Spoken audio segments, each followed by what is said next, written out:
Which of the following is an incorrect statement. तो इस question में हमें इनकरेक्ट स्टेटमेंट बतानी है कि कौन सी है। तो पहला जो स्टेटमेंट है कि nuclear pore act as a passage for protein and RNA molecules in both directions between the nucleus and cytoplasm.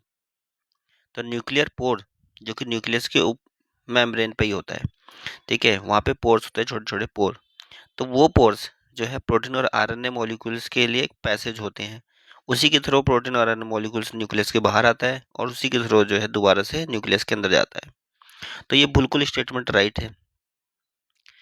Next statement है mature sieve tubes element possess a mature sieve tube elements possess a conspicuous nucleus and usual cytoplasmic organelles.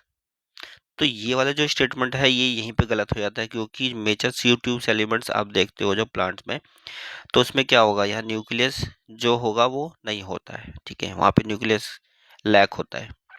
तो इस वजह से ये statement जो है वो गलत हो जाता है। नेक्स्ट स्टेटमेंट है microbodies are present both in plants and animal cells. Microbodies जो है दोनों प्लांट्स में भी और एनिमल सेल्स दोनों में ही पाया जाता है, ये स्टेटमेंट भी सही है। The perinuclear space forms between the material present inside the nucleus and that of the cytoplasm। तो पेरिन्यूक्लियर स्पेस जो है वो आपका न्यूक्लियोप्लाज्म और साइटोप्लाज्म को सेपरेट करता है और उसके बीच में रहेगा। तो ये स्टेटमेंट भी सही है। क्वेश्चन में पूछा गया था हमसे इनकरेक्ट स्टेटमेंट कौन सा है, तो इनकरेक्ट स्टेटमेंट बी वाला है, ठीक है।